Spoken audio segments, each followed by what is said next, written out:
Mes chers collègues, Madame la Présidente, bonjour à toutes et à tous. Donc, nous sommes très heureux de vous accueillir aujourd'hui pour évoquer avec vous les nombreux défis auxquels doit faire face le Centre des Monuments Nationaux dont vous assumez la présidence depuis mai 2023.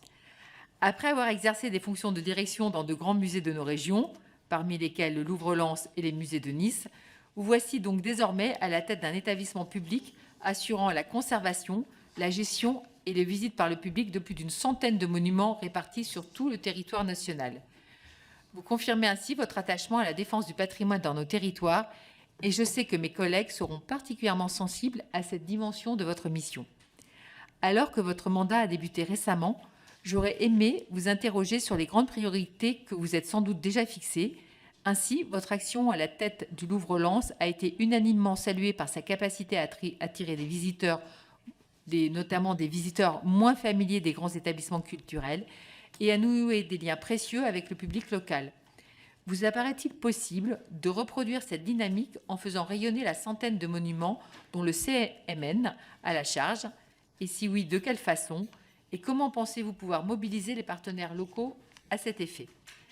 Vous héritez, à la suite des deux mandats de M. Philippe Bellaval, d'un CMN modernisé ayant mené à bien des chantiers d'importance tels que la rénovation de la Villa Cavrois à Croix dans le Nord ou celle encore plus spectaculaire de l'hôtel de la Marine tout proche du Palais Bourbon. Comment envisagez-vous les grands prochains travaux à mener et selon quel ordre de priorité? Pouvez-vous nous éclairer sur l'état d'avancement des travaux du château de Villers-Cotterêts et du parcours de visite de la future cité internationale de la francophonie qui y prendra place? Et aujourd'hui, on ne saurait évoquer ce thème des travaux sans immédiatement y associer la préoccupation environnementale. Donc, comment intégrer cette exigence à la rénovation et la restauration des monuments protégés sans les dénaturer? Comment appréhendez-vous ces contraintes spécifiques ainsi que les nouvelles menaces envers le patrimoine comme la sécheresse ou les inondations? Donc j'aurai encore plein d'autres questions à vous poser, mais je vais en laisser une grande part à mes collègues, puisque en effet, ils sont là aussi pour vous poser des questions. Donc je vais vous donner la parole pour une quinzaine de minutes, et puis en effet, mes collègues ensuite vous poseront des questions. Donc c'est à vous pour un propos liminaire. Merci beaucoup, Madame la Présidente, Mesdames et Messieurs les députés, effectivement, de m'inviter si près de ma nomination comme présidente du Centre des Monuments Nationaux. Vous l'avez dit au début du mois de mai. Je suis accompagnée aujourd'hui par Delphine Samsoun, qui est la directrice générale de l'établissement, et Madame Lucille Prévost, qui est directrice administrative, juridique et financière, pour répondre au mieux à vos questions, Madame la Présidente, à vos questions, Mesdames et Messieurs les députés. J'ai pensé peut-être d'abord, parce que une de mes grandes découvertes depuis que je suis arrivée au sein de cet établissement, c'est qu'il n'est pas si identifié ni si connu que ça pour ce qu'il est. Donc je me permettrai de vous le présenter et à travers lui, c'est vrai, assez largement ce que mon prédécesseur a pu y conduire, a pu en faire, avant peut-être pour ouvrir la discussion, effectivement, de tracer quelques lignes d'analyse et de propositions.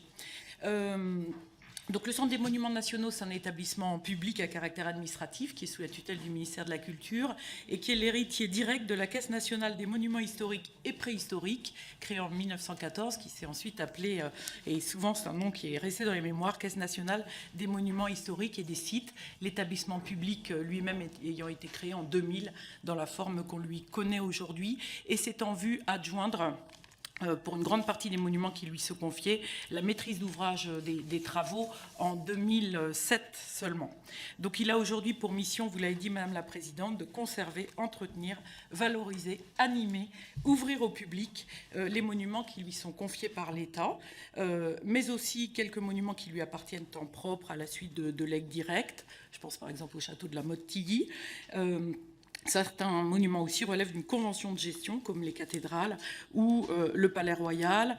Et enfin, et de manière plus récente, le Centre des Monuments Nationaux ouvre à la visite quelques monuments qui appartiennent à d'autres structures publiques ou privées. Par exemple, dans le cadre de conventions, celle l'ensemble de Cap Moderne, le site Éline Gray et le Corbusier, situé au Cap Martin, qui appartient au Conservatoire du Littoral qui nous l'a confié.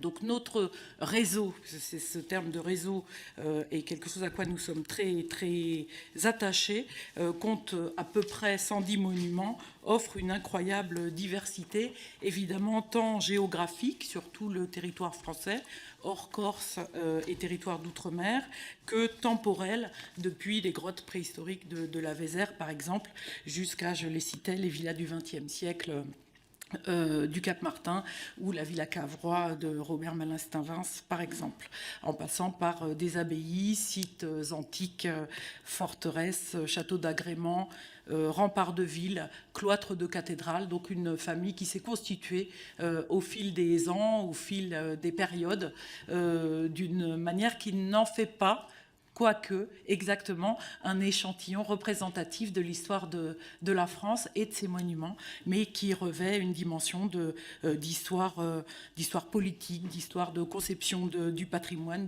d'histoire aussi de relations, c'est important, de l'État avec les territoires.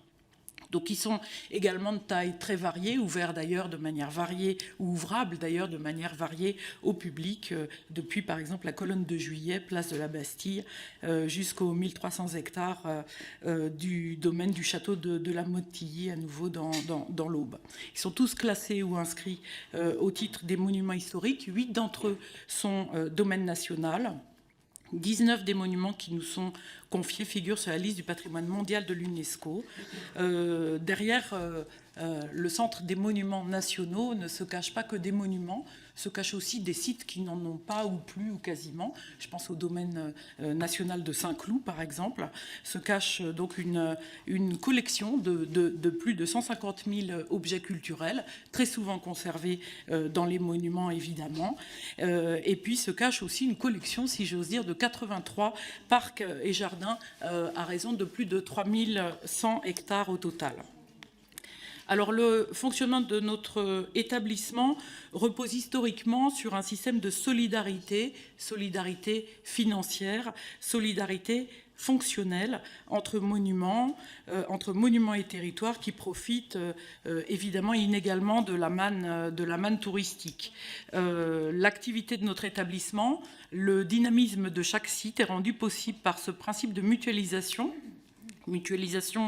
des fonctions support d'un certain nombre de métiers qui sont abrités, si j'ose dire, au siège. Alors il faut savoir qu'au CMN, vous l'avez compris, ce n'est pas un réseau, ce sont plusieurs, sont plus d'une centaine de monuments.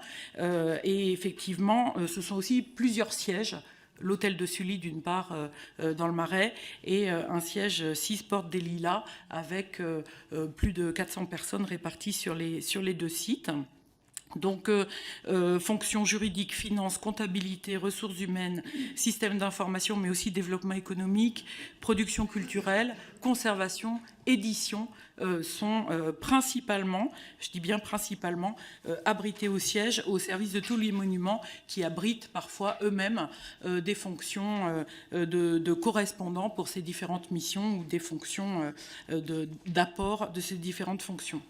Je suis très attachée d'ailleurs à évoquer cette question parce que cette mutualisation, elle permet évidemment des économies d'échelle. Vous rapportez tout cela à 110 monuments et vous vous en rendrez bien compte. Elle permet aussi un véritable partage des savoir-faire et des compétences entre services, entre le siège et les monuments, entre les monuments eux-mêmes et ce de manière réciproque. C'est-à-dire que le CMN mobilise au quotidien aussi la capacité, la chance d'expérimentation, notamment territoriale, que lui offre son réseau de 110 monuments. En 2023, pour parler un petit peu finance, le budget du Centre des monuments nationaux est de 172 millions d'euros en fonctionnement, 93 millions d'euros de masse salariale, 1473 équivalents temps plein précisément de mémoire pour aujourd'hui, 79 millions d'euros de dépenses d'exploitation courante. Notre budget d'investissement est de 52 millions d'euros pour les opérations de restauration, de réparation, d'aménagement et de scénographie, mais aussi pour les acquisitions de biens culturels, je vous en ai parlé, et pour nos systèmes d'information. Nos recettes, donc pour 2023, elles sont estimées, comprennent les subventions du ministère de la Culture, les recettes de billetterie à hauteur de 70 millions d'euros pour la billetterie, les recettes de location d'espace de courte et de longue durée, 13 millions d'euros, les activités commerciales, notamment de nos 79 librairies-boutiques du réseau, 16 millions d'euros, et le mécénat attendu à 4 millions d'euros. Nos ressources propres, vous l'aurez calculé, représentent environ 60% de nos ressources totales. Pour ce qui concerne notre trajectoire financière globale depuis la crise, nos indicateurs budgétaires et financiers, vous vous en rappelez, ont été très dégradés fin 2020 et ils n'ont retrouvé un niveau convenable en 2021 et 2022 que grâce à une dotation exceptionnelle de l'État de l'ordre de 120 millions au total. Et en 2023, malgré la poursuite de la reprise d'activité, je vais vous parler des dynamiques de fréquentation, les indicateurs se dégradent de nouveau du fait de l'inflation, de la hausse du coût des matières premières et de l'énergie, évidemment, là encore, hein, 110 monuments, des chantiers et des monuments qui, je dois vous le dire, ne sont pas tous chauffés, mais sont quand même, je crois, pas tout à fait tous éclairés. En conséquence, outre le soutien à la fréquentation, et dans le cadre d'une politique dynamique de développement de nos ressources propres, nous nous apprêtons à mobiliser le levier tarifaire pour ce budget 2024. Alors, je vous le disais, avec un effectif de 1473 équivalents temps plein travaillés, nous assumons une très grande variété de missions et j'aime évoquer les 75 métiers et autant de savoir-faire représentés au sein de notre établissement. La maîtrise d'ouvrage, évidemment, est un sujet qui mobilise largement les équipes depuis 2007. Et j'aimerais citer parmi les grands chantiers patrimoniaux conduits ces dernières années la Villa Cavrois dans le Nord, le château de Voltaire à Ferney, le château d'Azel-Rideau, plus récemment l'hôtel de la Marine en 2021, place de la Concorde, 2022, l'Oppidum et le musée archéologique dans ses ruines, l'abbaye de Beaulieu-en-Rouergue aussi, qui présente la collection d'art Brach-Bonnefoy. Dans le cadre de notre mission de valorisation du patrimoine et bien évidemment d'ouverture, vous l'avez dit Madame la Présidente, c'est un sujet qui me tient particulièrement à cœur, au public le plus large possible. Nous imaginons des parcours originaux au sein de nos monuments, mais nous y présentons aussi, là encore c'est quelque chose qui n'est pas forcément très identifié, chaque année plus de 450 manifestations culturelles, produite donc par le Centre des Monuments Nationaux, expositions patrimoniales et historiques, art contemporain, festivals, concerts, spectacles, animations pour le jeune public, activités pédagogiques, participation aux grands rendez-vous nationaux. Tout récemment, évidemment, les Journées européennes du patrimoine qui nous ont permis d'accueillir 212 000 visiteurs dans la journée dans les différents monuments qui étaient ouverts. L'établissement s'inscrit en outre, évidemment, dans les grandes politiques du ministère de la Culture. Je pense au Pass Culture, je pense au programme de commande artistique Monde Nouveau, vous le savez peut-être, sans doute pas. Nous avons porté 64 projets Monde Nouveau sur les 264 du patrimoine national et 40% des projets que nous avons portés l'ont été en zone rurale de moins de 15 000 habitants. Donc nous nouons évidemment des partenariats avec les grands opérateurs culturels de l'État, Mobilier National, Bibliothèque nationale de France, Centre Georges Pompidou, je ne vais pas tous vous les citer, et autant aussi de partenariats évidemment aux échelles locales et territoriales qui permettent donc au centre de porter une surface d'activité telle que je suis en train de vous l'évoquer. Je l'ai cité tout à l'heure, nous avons aussi une maison d'édition, les éditions du patrimoine, qui est le 59e éditeur français, avec un catalogue de 700 titres, qui édite chaque année 40 à 50 nouveautés, avec quelques blockbusters que vous connaissez, notamment les itinéraires du patrimoine, qui ont mis, je dois le dire d'ailleurs, des décennies à devenir rentables, mais qui sont maintenant vraiment une collection très très identifiée. Et puis plus récemment, nos guides des jardins remarquables que vous avez peut-être identifiés. Enfin, pour le compte du ministère de la Culture, un certain nombre de publications et la revue scientifique trimestrielle monumentale. Enfin, soucieux de partager et de faire évoluer notre vision et nos pratiques, nous avons créé il y a quelques années l'incubateur du patrimoine au service de l'innovation dans le champ patrimonial qui a accompagné plus de 30 start-up au sein de 5 promotions thématiques annuelles.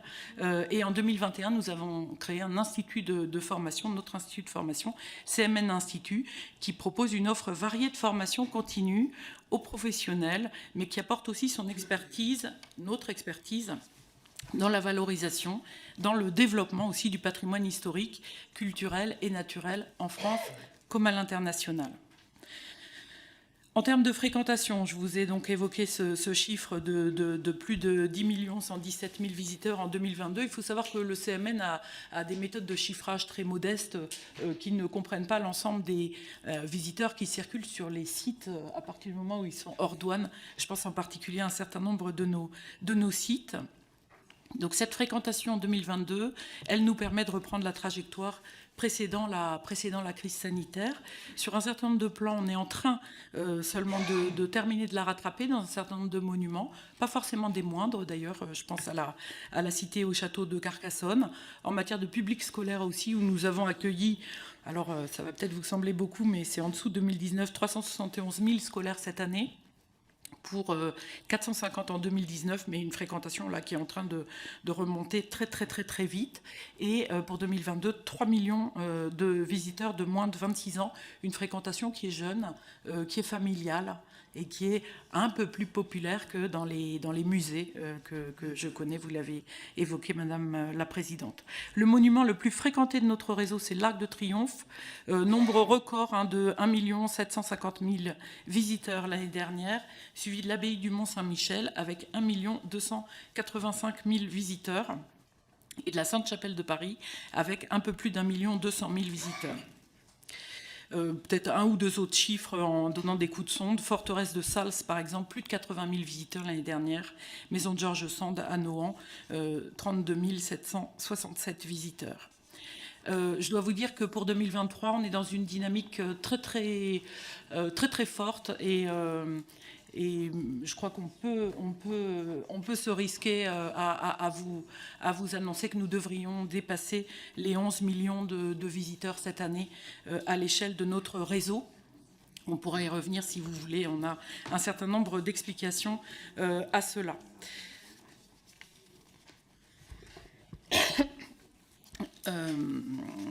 Cette trajectoire de fréquentation d'ensemble retrouvé, vous disais-je, ne doit pas effectivement cacher une situation parfois contrastée. Peut-être, Madame la Présidente, si j'ai encore quelques minutes pour évoquer Villers-Cotterêts.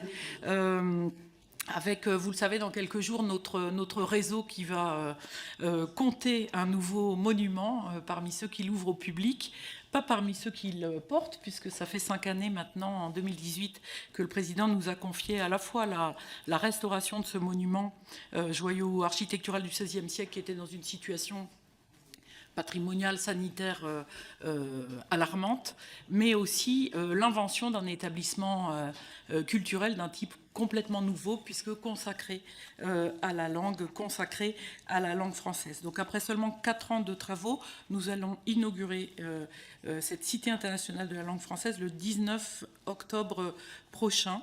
Il aura coûté un budget total de 211 millions, financé majoritairement par le ministère de la Culture et le plan de relance du gouvernement à hauteur pour ce dernier de 124 millions d'euros. Un chantier absolument colossal qui a concerné un site de plus de 20 000 mètres carrés, 3 600 mètres carrés de toiture rénovée, 600 mètres cubes de pierres de taille mobilisées pour les façades. Je ne vous donne pas tous les chiffres assez impressionnants qui s'accumulent, mais peut-être évoquer en termes de mobilisation aussi humaine, plus de 600 compagnons et ouvriers qui ont été mobilisés sur ce chantier remarquable, plus de 250 entreprises, 135 contrats aidés qui ont été créés au titre de l'insertion sociale pour des personnes éloignées de l'emploi dans le cadre de ce chantier.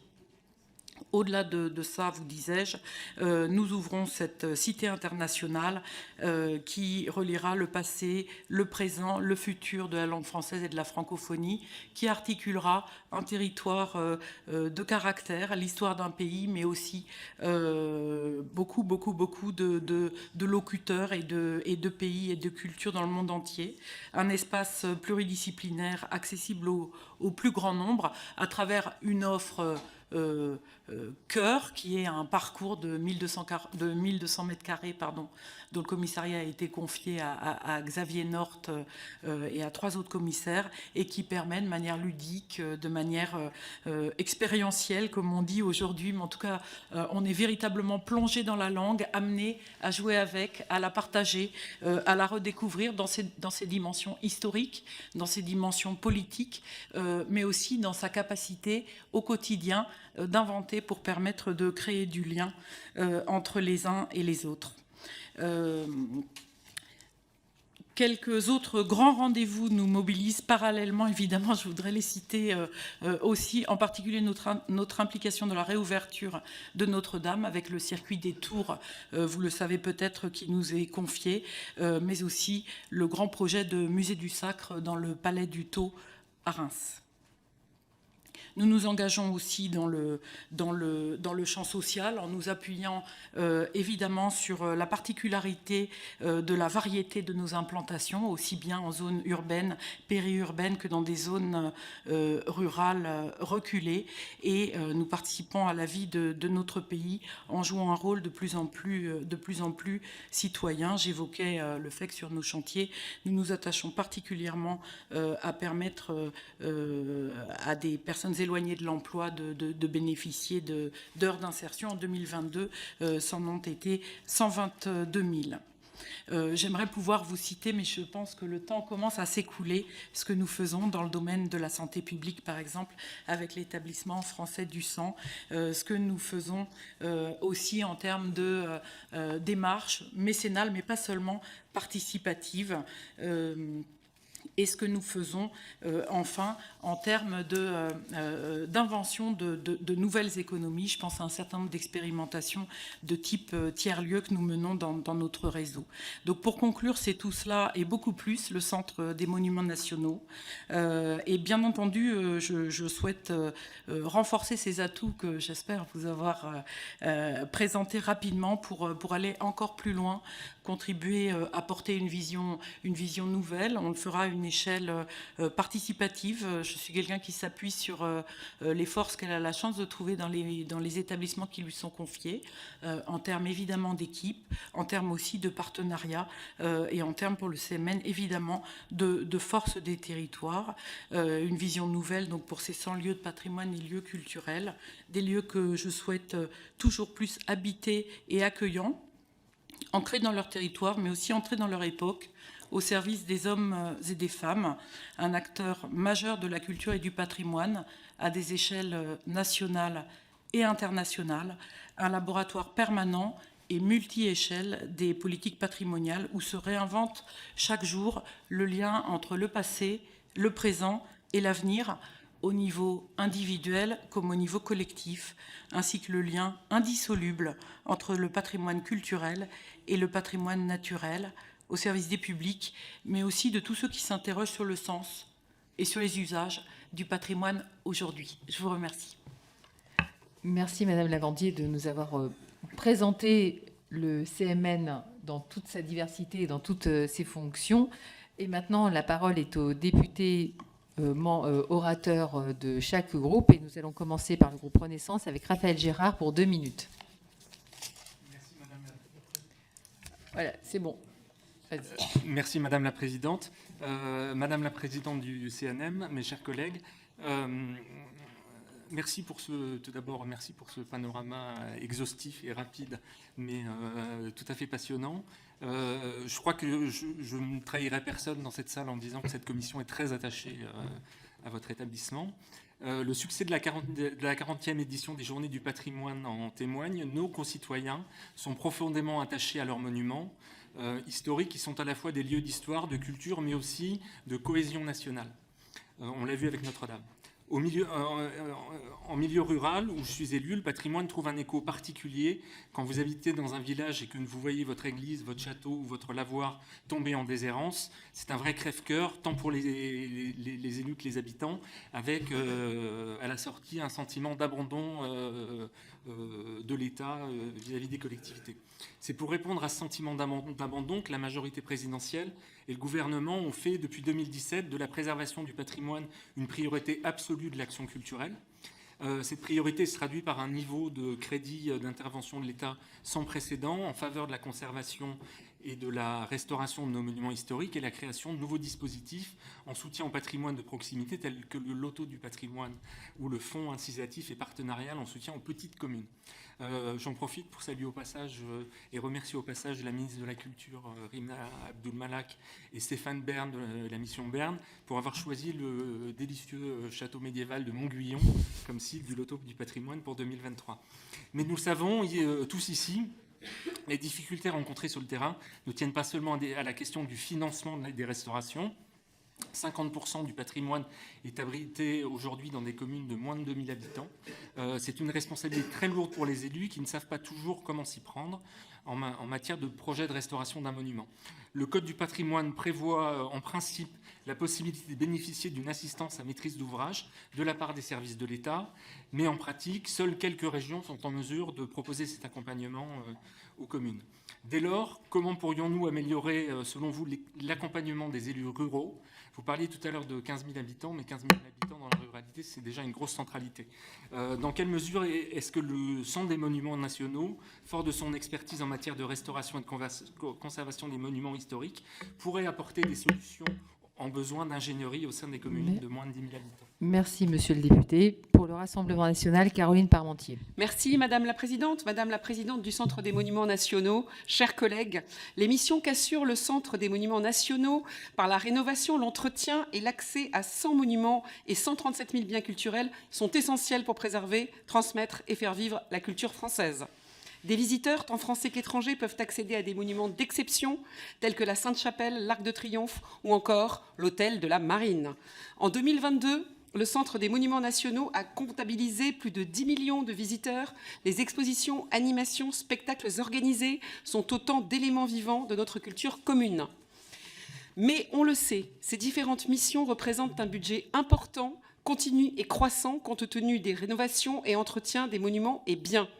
À titre d'illustration, la réalisation du projet de la Cité internationale de la langue française à Villers-Cotterêts aura mobilisé 209 millions d'euros.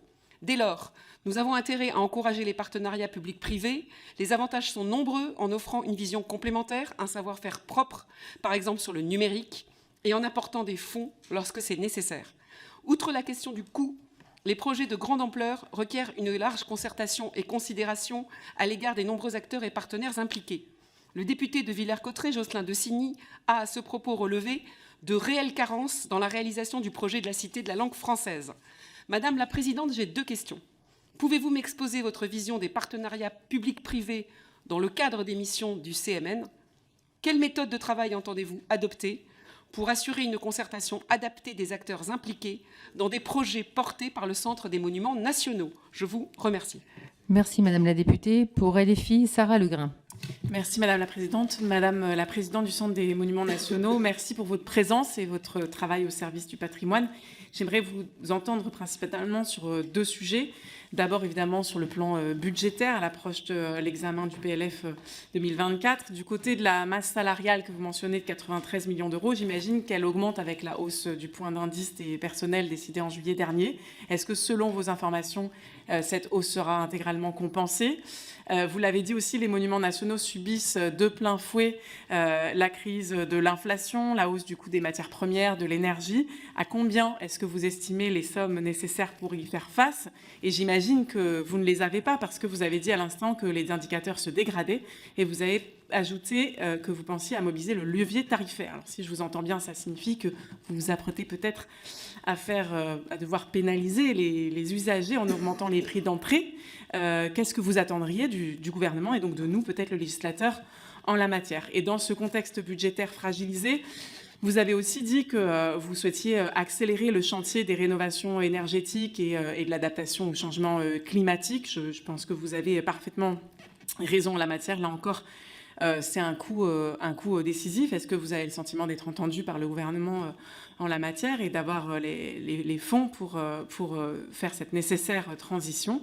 Et enfin, c'est le deuxième sujet sur lequel je voulais vous interroger. Dans une récente interview, vous avez évoqué brièvement l'hypothèse d'un rapprochement entre le CMN et le RMNGP, Réunion des musées nationaux Grand Palais, mais ça restait à déterminer. La ministre de la Culture a aussi exprimé ce souhait que vous travailliez là-dessus avec Didier Fusilier. Or, ce sont des structures différentes. D'une part, un EPIC avec des agents contractuels de droit privé, de l'autre part, un établissement public à caractère administratif français, sous la tutelle du ministère de la Culture. Est-ce que vous pourriez nous dire si on s'oriente vers une forme de fusion, ou de rapprochement de fusion, et quelles seraient, le cas échéant, les conséquences, notamment pour les personnels qui ont donc des statuts différents? Je vous remercie. Merci, Madame la députée. Pour les Républicains, Emmanuel Antoine. Oui, merci Madame la Présidente. Madame la Présidente, le Centre des monuments nationaux, avec son réseau d'une centaine de monuments, est un opérateur de l'État qui fait vivre notre patrimoine sur l'ensemble du territoire. C'est une force et une vertu qu'il faut souligner. De nos jours, les pratiques culturelles de nos jeunes s'éloignent de la fréquentation des musées et monuments. Face à cette tendance, nous ne devons pas céder au fatalisme.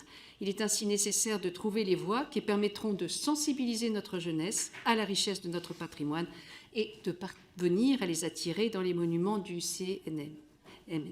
Au-delà de la gratuité pour les moins de 26 ans, décidée, je le rappelle, sous le quinquennat de Nicolas Sarkozy, quel dispositif mettez-vous en œuvre en direction des jeunes pour augmenter la fréquentation des premières tranches d'âge?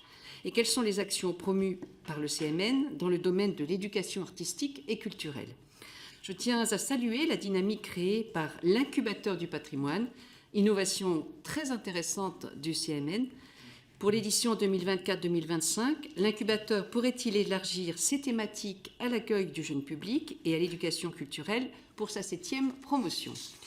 Le 19 octobre prochain ouvrira la Cité internationale de la langue française, plus de 5 ans et demi après l'annonce de sa création par le président de la République. Alors que son ouverture était prévue pour 2022, quel est l'impact financier pour le CMN de ce report de plus d'1 an? Je pense notamment aux pertes dues à l'absence de visiteurs sur cette période.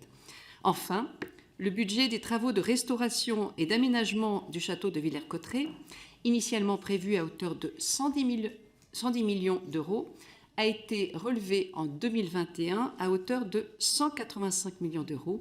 Au terme de ces travaux, ce dernier budget a-t-il été tenu ou des dépassements sont-ils à déplorer? Je vous remercie. Merci, Madame la députée. Pour les démocrates, Géraldine Bagnier.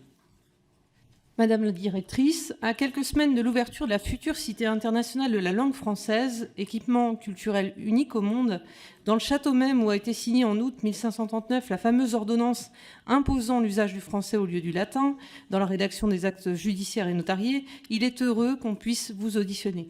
La langue française est parlée par 323 millions de locuteurs à travers le monde et les 200 000 visiteurs attendus par an auront le bonheur de redécouvrir à travers les 15 salles leur langue française, son rayonnement, son évolution, son rapport au pouvoir. J'ai noté aussi qu'il y aura une résidence artistique dédiée à la création typographique. En rapport avec ce sujet de la langue, je voudrais vous interroger sur les éditions du patrimoine que vous avez évoquées. Nées en 1996, placées sous la direction éditoriale du Centre des monuments nationaux et éditeur délégué des services patrimoniaux du ministère de la Culture.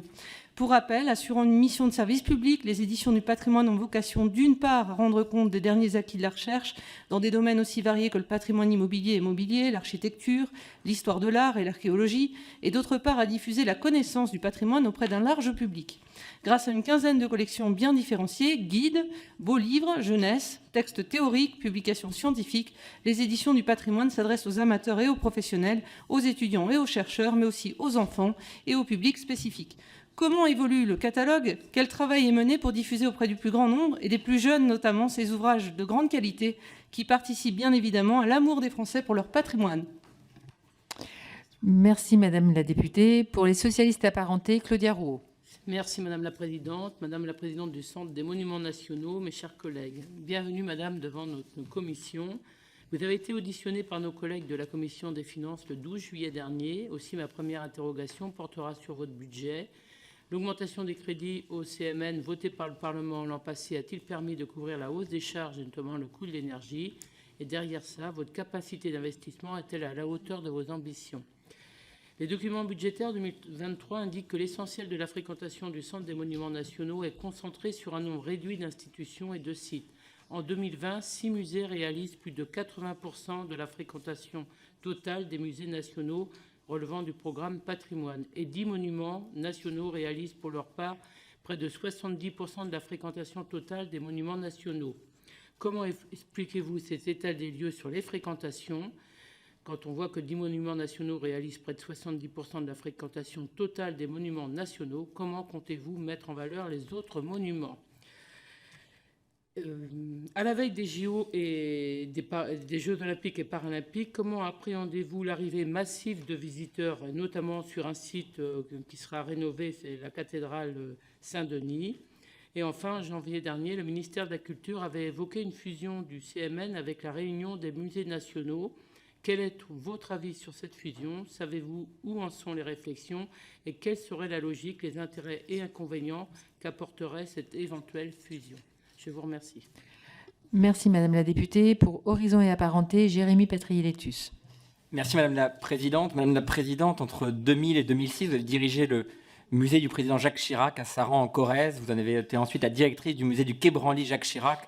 Et en ce jour où nous commémorons le 4e anniversaire de la mort de Jacques Chirac, j'espère que mes collègues me permettront d'avoir une pensée pour le président Chirac.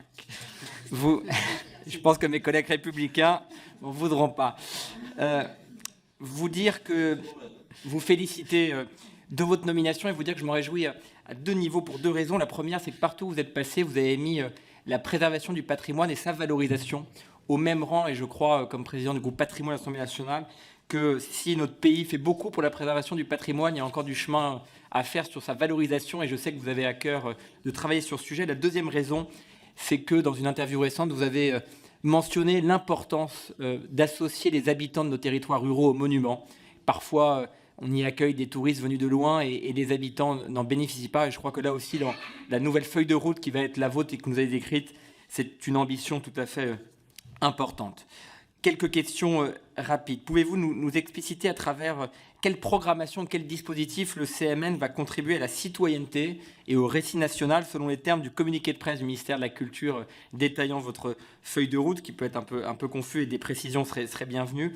Par ailleurs, je crois qu'il y a un vrai succès du CMN, vous en avez parlé, c'est l'incubateur du patrimoine qui permet d'aider des start-up dans le domaine du patrimoine. De nombreux projets ont été soutenus et permettent d'accompagner les nouveaux usages aussi dans le patrimoine. Pouvez-vous nous en dire plus sur ce laboratoire? Quels dispositifs peuvent être mis en place? Quelles expérimentations sont en cours?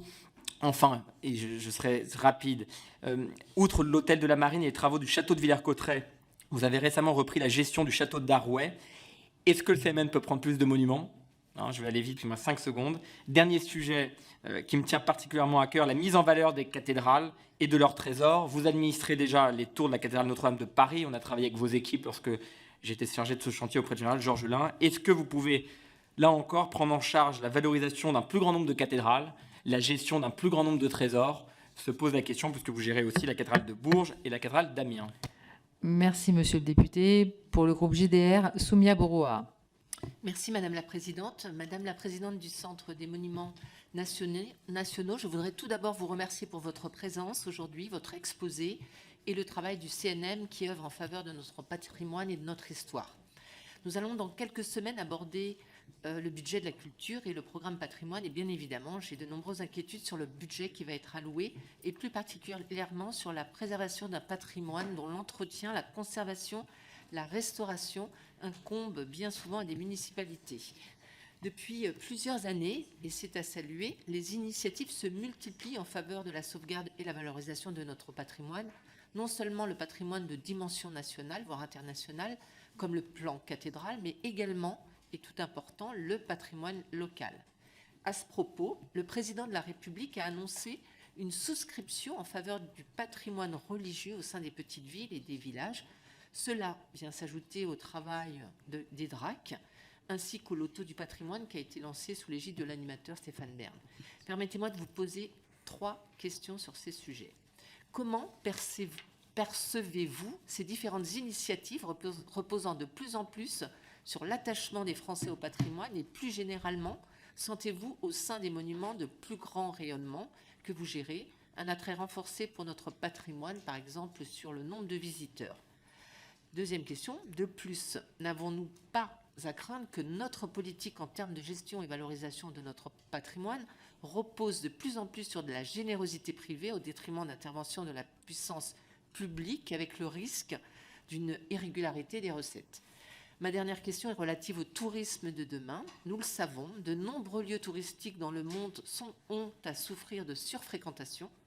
Parmi les monuments gérés par la CNM, j'aimerais savoir combien sont en difficulté à ce niveau-là. Je pense par exemple le Mont Saint-Michel, mais il doit y en avoir certainement d'autres. Je vous remercie. Merci Madame la députée. Pour le groupe Lyot, Martine Froger. Merci Madame la Présidente. Je voulais vous remercier pour votre présentation. Le patrimoine concourt bien évidemment à l'attractivité de nos régions rurales et par conséquent à la création d'emplois. Vous semblez porter un intérêt particulier à la démocratisation de ces lieux de culture, notamment quand vous évoquez les heures d'insertion par l'activité économique que vous avez exprimé tout à l'heure. Nous ne pouvons que saluer cette volonté. Cela étant, pouvez-vous nous préciser quelle politique pourriez-vous mettre en œuvre afin de rapprocher les publics qui sont éloignés de ces lieux de culture, de la culture même en général, et favoriser ainsi l'accès à tous, parce que l'accès au patrimoine et à la culture est, à mon sens, un véritable vecteur de cohésion sociale. Merci. Merci Madame la députée. Madame la Présidente, vous avez la parole pour répondre à ces premières questions. Attends, je vous donne le micro. Merci beaucoup pour ce feu roulant de questions, toutes plus à la fois stimulantes et parfois compliquées les unes que les autres. Je me permettrai peut-être de commencer par cette remarque qui permet de croiser plusieurs des questions qui m'ont été posées, qui concernent l'attachement du public.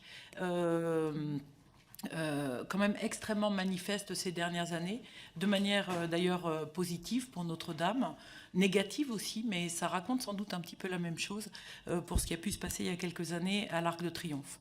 Le patrimoine est vraiment un lieu d'expression, un lieu de mobilisation de ce qui construit finalement notre société, et chacun y projette finalement ce qui lui tient à cœur.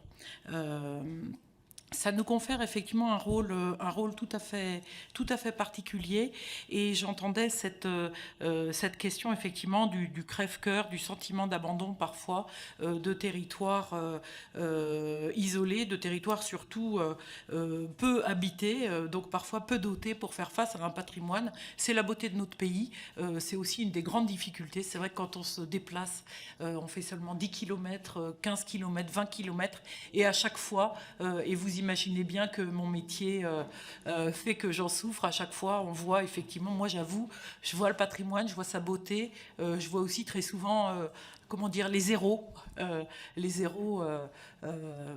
accolés à des chiffres en euros qu'il va falloir mettre, ou qu'il faudrait pouvoir mettre dans chacun des monuments que j'aime, que j'admire au fil de mes pérégrinations.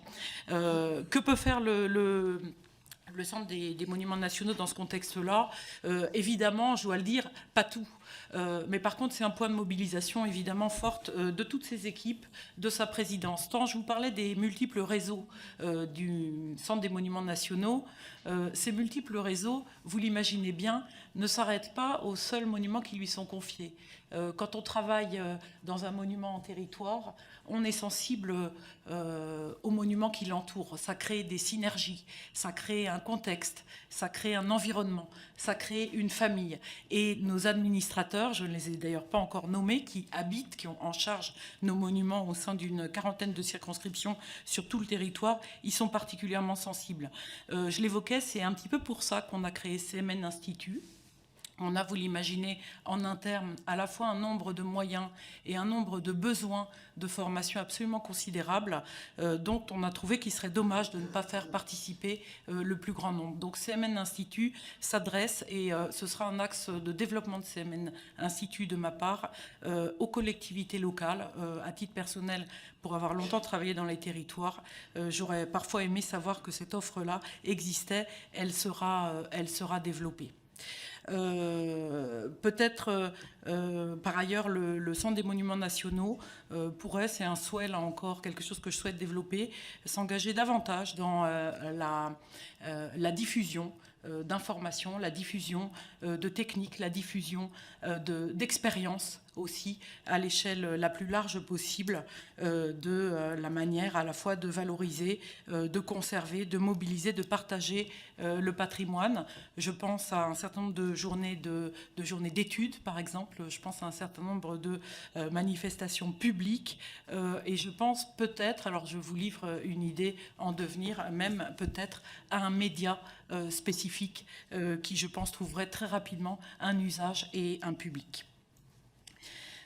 Sur la question des partenariats publics-privés et de notre budget, le budget de restauration monuments historiques qui nous est alloué par le ministère de la Culture s'élève à 24 millions d'euros pour 110 monuments et 5,7 millions d'euros pour l'entretien des 10 monuments. Cette question, effectivement, de l'entretien du patrimoine, du coût du patrimoine, évidemment, elle ne concerne pas que les petites collectivités, elle concerne également au premier chef l'État, riche d'un patrimoine absolument considérable. Je pense en particulier aux cathédrales. Et à cet égard, effectivement, je pense qu'aucun moyen ne doit être négligé. Ni la participation qui peut paraître modeste, mais qui est à mon avis essentielle à tout niveau, la participation parfois de publics individuels. On a l'exemple évidemment avec Notre-Dame. On a des exemples beaucoup plus modestes. Je pense par exemple à la roseraie qui a été plantée autour de l'abbaye de Beaulieu-en-Rouergue, qui est absolument magnifique et qui a été entièrement donc permise par la mobilisation de personnes privées. La question des partenariats publics-privés, elle doit être étudiée au coup par coup. Il y a un certain nombre en France d'exemples d'opérations qui ont été réussies. Moi, j'ai peu de tabous sur ce type de sujet. Par contre, j'aime qu'on sache qui on est, d'où on parle, quelles sont nos valeurs, jusqu'où on est capable d'aller, souvent très loin, et jusqu'où on ne peut pas aller parce que ce serait en contradiction totale avec ce qu'est le patrimoine public et le bien public. Donc ce sont des sujets sur lesquels nous travaillons d'ores et déjà d'ailleurs au Centre des monuments nationaux, avec nos équipes qui se consacrent tantôt au développement économique, tantôt au mécénat, et sur lesquels la réflexion sera poussée un petit peu plus loin. Je tiens à ajouter que le partenariat avec les collectivités locales, qui n'est souvent pas qu'une question d'argent, mais les collectivités locales, vous le savez peut-être, vous le savez mieux que moi d'ailleurs, peuvent lever un certain nombre de financements que le CMN n'a pas la possibilité de lever. Et parfois réciproquement, je suis très attachée à ce que, autour de chaque monument, je vous ai parlé de cet écosystème qui abrite chacun de nos monuments, je suis très attachée à pouvoir aller plus loin en la matière. Je pense que bien souvent, en joignant nos forces, nous pourrions avoir des projets plus forts. Pour ce qui concerne notre budget, l'importance de notre masse salariale, la compensation effectivement par le gouvernement des dernières décisions concernant les points d'indice, etc.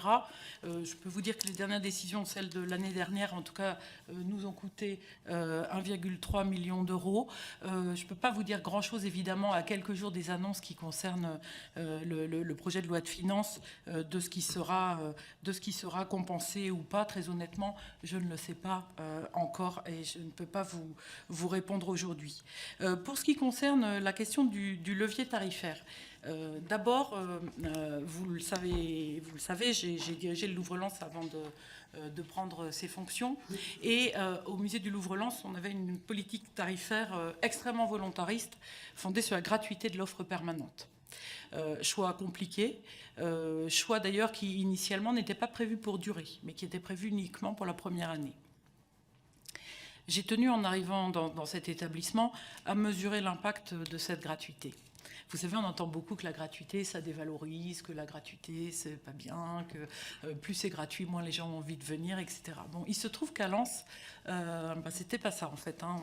À partir du moment où on aurait fait payer même 1 euro, il y a un certain nombre de visiteurs qu'on a chiffrés, c'était plus de 30%, qui ne seraient pas venus au musée du Louvre-Lens. C'est un sujet compliqué et c'est un sujet évidemment sur lequel je me suis penchée aussitôt arrivée au Centre des Monuments Nationaux, émue d'ailleurs par le fait qu'il y a très peu de tarifs réduits en fait au Centre des Monuments Nationaux. Et puis j'ai découvert effectivement que c'est au profit d'une politique de gratuité qui est très large. On a 38% de notre fréquentation totale qui bénéficie de cette gratuité. Et les tarifs réduits, en particulier les moins de 26 ans, c'est vrai que la gratuité pour les moins de 26 ans qui a été évoquée, elle permet notamment, par exemple, une politique d'accessibilité pour les familles absolument formidable. On a un public, vous disais-je, qui est assez varié dans sa composition, qui est assez diversifié. On a aussi des tarifs qui sont pour l'instant très en deçà de ce qui se pratique ailleurs, avec une moyenne du tarif payé par nos visiteurs de l'ordre de 6 euros aujourd'hui. Donc on est un petit peu, enfin pas un petit peu, nettement en dessous de ce qui se pratique ailleurs. Donc effectivement, on va mobiliser le levier tarifaire pour un tarif le plus haut, à part l'hôtel de la Marine, d'ailleurs qu'on ne touche pas parce qu'il est parti d'emblée sur un niveau très haut, un tarif le plus élevé, je crois que c'est l'Arc de Triomphe, pour une valeur de droit d'entrée plein tarif de 16 euros. Alors, est-ce que le contexte budgétaire nous fragilise ? Certainement. On n'en a pas l'apanage ni l'exclusivité. Je vous disais qu'on est un établissement public qui a les moyens de mobiliser effectivement des ressources propres dans des proportions quand même très importantes, en particulier pour, on a peu évoqué, je l'ai évoqué en introduction, tout ce qui concerne la gestion domaniale, en fait, la possibilité de louer nos espaces, et ce sont effectivement des leviers qu'on mobilise le plus possible. Ça n'empêche pas effectivement de dialoguer au quotidien avec le gouvernement, et pour vous rassurer, bien sûr, venant à peine d'être arrivé, j'ai totalement le sentiment d'être entendu. On pourra vérifier ça dans quelques jours, je l'espère.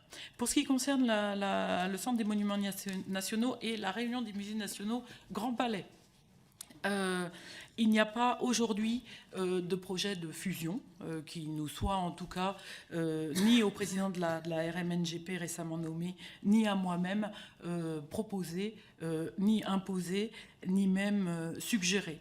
En revanche, vous l'avez lu dans la presse, moi aussi, il y a la volonté de regarder ce qui peut rapprocher ces deux établissements et ce qui peut peut-être faire l'objet de projets communs dans l'avenir. Il faut savoir que c'est ce qu'on appelle un serpent de mer dans l'histoire des deux établissements. C'est une histoire qui est déjà ancienne. Il faut savoir aussi qu'on fait déjà des choses ensemble. Il faut savoir que, par exemple, très récemment, dans un contexte particulier, puisqu'il s'agissait de répondre à un appel à manifestation d'intérêt de l'Institut de France pour la gestion du musée Jacques-Marandré, on s'est mis effectivement autour de la table pour une proposition commune qui n'a pas emporté le choix du commanditaire, mais qui a permis à la fois de mesurer les points communs en matière d'édition, en matière de boutique, en matière d'exposition, de production, je vous le disais, d'exposition, ce qui est très important pour la RMN comme nous-mêmes, et puis de mesurer aussi les différences. Vous avez raison, il y a une différence de statut juridique, il y a une différence aujourd'hui de public, il y a une différence peut-être aussi dans la manière, par exemple, pour nous, de faire le choix d'avoir des boutiques dans le plus petit, le moins fréquenté de nos sites, parfois réduite à de simples comptoirs de vente à l'accueil, mais boutiques qui participent réellement de l'offre au public et de la vitalité de nos monuments et des territoires dans lesquels ils s'inscrivent. Pour ce qui concerne la jeunesse, donc en matière d'éducation artistique et culturelle, évidemment programmation d'opérations communes avec l'éducation nationale, professeurs missionnés, équipe de médiation, à la fois, vous disais-je, en réseau de correspondants dans les monuments et équipe qui se consacre au développement culturel, au développement des publics à l'échelon central de l'établissement. Quelques particularités aussi au Centre des monuments nationaux qui concernent les jeunes, mais pas seulement en matière de médiation.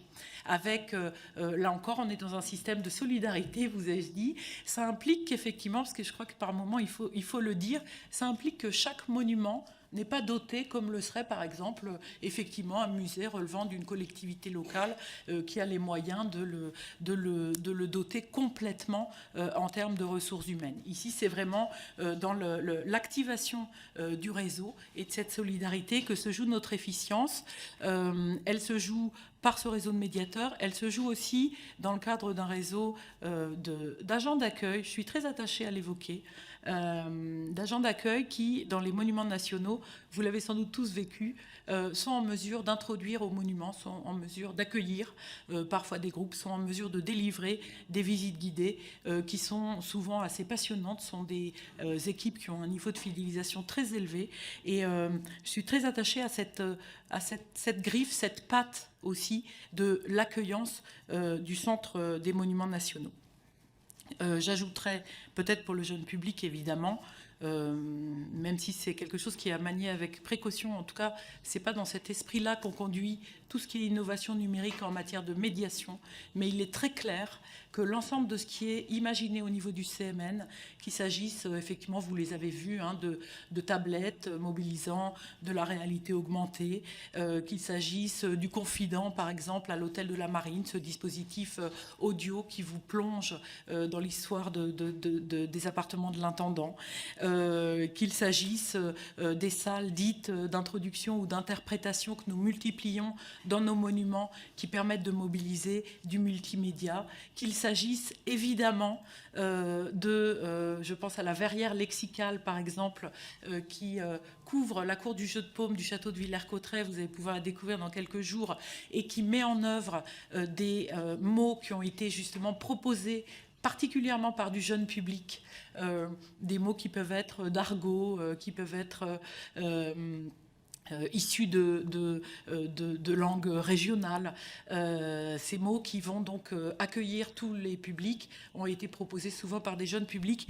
Tout cet aspect innovant du CMN, évidemment, vise et touche assez particulièrement le jeune public, même si je pense que sans cet accueil humain, sans aussi cette manière de rénover nos monuments aujourd'hui, depuis quelques années, vous l'avez sans doute remarqué au Centre des monuments nationaux, vous verrez rarement un monument refait entièrement à neuf. Vous verrez rarement ce qu'on voyait encore il y a quelques années, ces alignements de sièges derrière des guides-fils.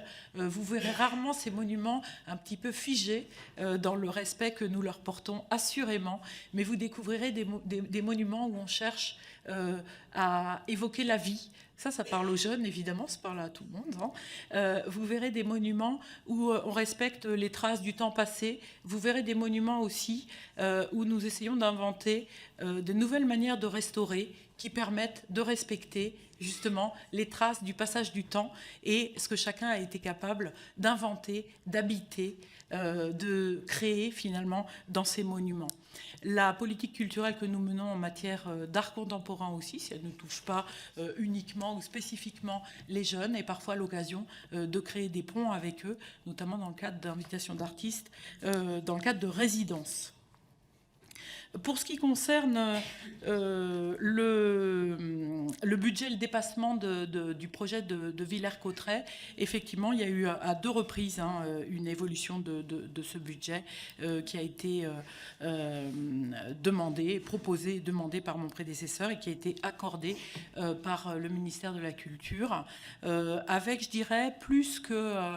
au-delà de la question du délai qui nous coûterait, ce qui n'est pas tant le cas que ça, mais effectivement le fait que cette rénovation, elle s'est trouvée d'abord prise effectivement dans l'étau de la crise sanitaire, d'une part, avec à la fois la difficulté de conduire les travaux, cette extension de la durée et puis l'augmentation consécutive du prix des matériaux, avec aussi un certain nombre de surprises. Alors il faut savoir que ce monument, ce sera montré d'ailleurs, en particulier dans une emprise gratuite à l'entrée du château de Villers-Cotterêts, qui évoquera l'histoire du château, mais aussi l'histoire de sa rénovation. Cette question de l'évolution du périmètre lié à quelques découvertes a été importante. On a un mur de refend qui s'est effondré en plein chantier, qui a été à l'origine d'une situation compliquée et nécessairement coûteuse. Et puis on a surtout les communs, donc toute la cour des offices, qui initialement ne faisait pas partie du périmètre sur lequel nous avions été dotés pour restaurer le château, et qui a donc fait l'objet d'un accroissement dans le cadre du plan de relance, qui a permis d'en restaurer le clos et le couvert. Si vous le souhaitez, je vous ferai passer une fiche détaillée sur ce sujet. Pour ce qui concerne la question de nos éditions, je vous remercie beaucoup de faire allusion à cette très belle maison d'édition, avec effectivement beaucoup d'envie de ma part. Alors comment le catalogue évolue-t-il aujourd'hui? Dans le contexte d'abord vraiment de proposition de notre éditeur, qui s'appelle Antoine Grune, qui dirige donc ces éditions, dans le contexte, vous disais-je, d'une fidélité aussi à un certain nombre de lignes, parfois effectivement longues à être rentables, mais qui sont des lignes scientifiques, des lignes voilà, de réédition parfois de documents assez uniques en matière de patrimoine historique, et puis des lignes aussi touristiques qui, vous disais-je, finalement signent un petit peu l'identité du CMN et de ses éditions. À titre personnel, je suis très attachée à ce qui se fait pour le jeune public, évidemment, dans le cadre de ces éditions, qui est tout à fait intéressant. En particulier, récemment, une publication sur la ville que je trouve totalement remarquable. J'aimerais pouvoir faire un petit peu évoluer ces éditions pour qu'elles soient peut-être davantage en mesure de faire jouer le public avec l'entièreté de notre réseau, avec ces familles, vous disais-je, parfois très cohérentes, parfois un petit peu incongrues, de monuments, avec ces fils rouges qui parcourent l'entièreté de nos 110 monuments. On retrouve un certain nombre de figures historiques, des rois, des saints, des grands architectes, des grands militaires, Viollet-le-Duc, on retrouve, etc. Donc voilà, j'ai l'intention de travailler un petit peu dans le cadre d'une réflexion plus globale sur l'image de marque du Centre des Monuments Nationaux, sur ces aspects-là. Quant à notre capacité d'investissement et à effectivement la nécessité absolue de mettre en valeur chacun des monuments de notre parc, c'est évidemment une question qui nous habite au quotidien. Peut-être juste, j'évoquerai rapidement un levier qu'on a identifié pour répondre à une autre question qui portait sur le surtourisme, entre guillemets, qui donc concerne ou concernerait un certain nombre de nos monuments. Sur cette question d'une fréquentation parfois excessive, on a mobilisé effectivement un certain nombre de leviers et de capacités d'action. La principale étant ce qui concerne la relation avec les professionnels du tourisme. Avec les professionnels du tourisme, on est en train de travailler sur des jauges très sévères pour ce qui concerne nos monuments les plus fréquentés. Je vais revenir un petit peu sur cette question de la surfréquentation. Ces jauges sont un peu moins sévères pour les professionnels du tourisme qui accepteraient de travailler sur le développement, enfin sur l'orientation des flux de touristes qu'ils mobilisent vers des monuments du réseau situés plus loin des grands axes du tourisme français. Alors effectivement, bon, qu'en France, il y ait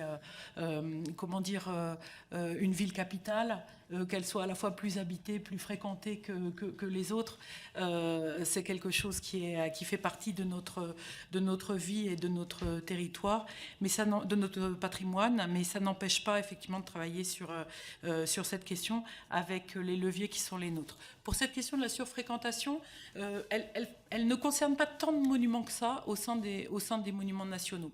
Elle peut nous concerner dans des monuments où on a des jauges très réduites, hein, parfois de 19 personnes. Dans ces cas-là, on est contraint de refuser du monde, hein, tout simplement. C'est le cas, par exemple, de les tours de Notre-Dame, où on accueillait, avant la rénovation que nous sommes en train de préparer, 500 000 visiteurs par an. On ne pouvait pas accueillir plus. Grâce à un changement d'orientation du sens de la visite et à des réaménagements, nous allons pouvoir aller jusqu'à 700 000 visiteurs. C'est l'objectif que nous nous fixons, ce qui n'a pas de commune mesure, vous le savez, avec la fréquentation de la cathédrale elle-même, ni avant la crise, ni a fortiori, j'en suis absolument convaincue, après la crise. Sur cette question, donc vous disais-je, du surtourisme, on a parlé du Mont-Saint-Michel. Le Mont-Saint-Michel, il faut savoir que la surfréquentation, elle concerne en vérité le Mont-Saint-Michel lui-même. Elle concerne assez peu l'abbaye qui nous est confiée, l'abbatiale en tout cas, où on atteint très rarement les jauges maximales qui sont les nôtres. Donc la question, là encore, on y travaille avec l'établissement public à caractère industriel et commercial du Mont-Saint-Michel, pour essayer de jouer sur les parkings avec eux et sur un certain nombre de moyens de limiter à certains jours l'accès à notre site. Dernière chose, évidemment, si on a un monument qui est soumis à ces questions de surfréquentation, avec un travail au quotidien de l'équipe extrêmement fin sur les jauges, les accès, la gestion des ascenseurs, etc., c'est l'Arc de Triomphe, hein, mais sur lequel, malgré tout, nous sommes aujourd'hui en augmentation de presque 20% par rapport à ce que nous connaissions précédemment à la crise, pour avoir réussi à un travail très fin. Cette question de surfréquentation, elle permet néanmoins de réfléchir à, je crois, encore une fois, les monuments qu'on a envie d'offrir, dans quel contexte on a envie de les offrir, quelle ambiance on a envie d'y offrir. Et à cet égard, je pense que la composition très variée des monuments du CMN nous offre effectivement la capacité, ce sera un autre des axes de mon action, la capacité d'expérimenter aussi de nouvelles façons de tourisme qui vont, je pense, nous permettre de développer. On l'a beaucoup vu pendant la crise, on a cru que ça allait se faire tout seul, c'est pas le cas, mais de développer d'autres types de tourisme qui, je pense, profiteront davantage à tous les territoires. Pour ce qui concerne l'implication des habitants et la question de l'ouverture à tous, effectivement, c'est quelque chose à quoi je suis évidemment très attachée. Je vous avoue que je trouve que ce n'est pas très difficile. Le patrimoine, c'est quelque chose qui parle à chacun. On a tous un patrimoine, on a tous une histoire. Je crois beaucoup dans ces liens invisibles qui tissent la grande histoire et la petite, qui tissent le patrimoine commun, collectif, et le rapport de chacun à son passé et à son histoire. En revanche, je pense que ouvrir les portes au public, quel qu'il soit, ça implique de lui laisser la parole. Je vous parlais de cette très belle exemple de la verrière lexicale de Villers-Cotterêts. Je pense à un certain nombre de projets qu'on mène avec, vous disais-je, la participation du public, y compris parfois d'ailleurs dans des spectacles participatifs. Je pense à Champs-sur-Marne, à Rambouillet, tout récemment, avec entre 300 et 500 participants à ces spectacles. Voilà, avoir le courage d'ouvrir ses portes. On n'a jamais rien à y perdre, on a absolument tout à y gagner. Et je pense que les visiteurs, et notamment les habitants, ils doivent être dans les monuments. Ce n'est pas seulement des ambassadeurs, ce sont des acteurs. Là encore, vous verrez dans Villers-Cotterêts vraiment à quel point cette conviction, je l'ai retrouvée au CMN en y arrivant. Et je crois qu'il faut aller vers les habitants avec la conviction, parce que j'ai eu l'occasion de l'expérimenter à chaque fois, qu'ils sont dépositaires d'un savoir qui parfois a une valeur au moins supérieure à celle que nous nourrissons, professionnels du patrimoine. Sur cette question de la citoyenneté et du récit national, je crois que je ne l'ai pas évoqué. Le Panthéon, évidemment, est un lieu phare du CMN, est un lieu tête de réseau de nos actions. Vous le savez, depuis quelques années, je pense en particulier dans le cadre des Journées du patrimoine à un groupe, de Seine-Saint-Denis que nous avons pu inviter pour les Journées du patrimoine et qu'ont pu entendre nombre des quelques 14 000 visiteurs qui sont venus à cette occasion. Je pense à des expositions que nous préparons avec la Fondation pour la mémoire de l'esclavage dans les semaines à venir. Une autre d'ailleurs avec un jeune artiste qui s'appelle Raphaël Barontini. Le Panthéon est vraiment un lieu de formation pour le Centre des Monuments Nationaux de sa politique en matière de citoyenneté, en matière d'ouverture à tous. Un dernier mot peut-être sur Arouet, Madame la Présidente. J'ai encore quelques questions, mais je crois que je ne vais pas me soumettre à l'exercice de toutes y répondre. Peut-être sur Arouet, avec cette expérimentation assez originale, il faut le dire, lancée par le Centre des Monuments Nationaux, d'ouvrir au public un château qui est en main privée. Il me paraît que cette expérience un peu originale, qui paraît un petit peu casser les codes, qui peut interroger, peut être une chance pour le Centre des Monuments Nationaux d'expérimenter effectivement des formes nouvelles. On évoquait la capacité à faire rayonner le modèle. Elle peut s'inscrire aussi dans ce type de collaboration. Effectivement, l'histoire nationale, elle ne s'incarne pas, si précieux soit-il, que dans le patrimoine confié à l'État ou aux collectivités locales. C'est un château évidemment qui participe directement de l'histoire de France. Et en tout cas, à titre personnel, j'ai choisi de mener cette expérience plus avant encore. Voilà. Écoutez, je vous propose de m'arrêter là pour qu'il y ait le temps d'autres questions, quitte à ce que peut-être me soient reposées celles auxquelles je n'aurais pas répondu. Merci Madame la Présidente. Vous avez déjà répondu à un grand nombre de questions, mais de toute façon, vous avez effectivement la deuxième salve qui va vous permettre de continuer à apporter des réponses et des compléments à mes collègues. Donc nous recommençons pour 1 minute avec Philippe Emmanuel. Merci Madame la Présidente. Madame la Présidente du Centre des Monuments Nationaux, votre organisation gère une centaine de monuments historiques en France, dont le château de Rambouillet, qui est dans ma circonscription. L'appropriation par nos jeunes de notre histoire par les monuments remarquables, qui témoignent aujourd'hui de la richesse de notre passé, est essentielle à la compréhension du monde afin qu'il se projette dans l'avenir solide de nos valeurs françaises. La maison Elsa Trionnet à Saint-Arnaud en Yvelines ou la maison Jean Monnet à Bazoches-sur-Guyonne développent avec les enseignants du territoire des projets pédagogiques de qualité dès le premier degré. Quelle est la stratégie des monuments nationaux à ce sujet? Merci Monsieur le député. Sophie Blanc. Je vous remercie, Madame la Présidente. Madame la Directrice, le patrimoine a toujours besoin de moyens pour entretenir ces monuments. Et le 15 septembre dernier, le Président de la République a d'ailleurs donné un coup de pouce au montant de l'exonération fiscale en faveur des édifices religieux situés notamment, et vous l'avez dit, dans les petites communes. Alors, ma question est simple. Comment allez-vous de votre place vous insérer dans cet élan de générosité aux côtés notamment de Stéphane Bern? Et dans un autre registre, je voudrais savoir comment fonctionne le travail d'inventaire, autrement dit de recensement des monuments nationaux. Je vous remercie. Merci Madame la députée. Belkir Belhaddad. Merci Madame la Présidente. Merci Madame la Présidente et merci Madame la Présidente du Centre Monuments Nationaux. Les Jeux Olympiques et Paralympiques de Paris 2024 constituent un atout indéniable pour la France, offrant une opportunité unique de mettre en lumière notre riche patrimoine culturel et notre fierté nationale à l'échelle mondiale. Des trésors historiques tels que le Grand Palais, l'Esplanade des Invalides, la Tour Eiffel, le Trocadéro et les châteaux de Versailles, je vais m'arrêter là, auront l'honneur d'accueillir des épreuves olympiques. Ces sites d'exception deviendront ainsi des témoins privilégiés de l'histoire du sport grâce à la contribution des Jeux Olympiques et Paralympiques. Dans ce contexte, je souhaiterais obtenir des informations concernant l'état d'avancement, notamment des aménagements qui sont prévus pour ces lieux, en particulier pour le Grand Palais, si les délais seront respectés.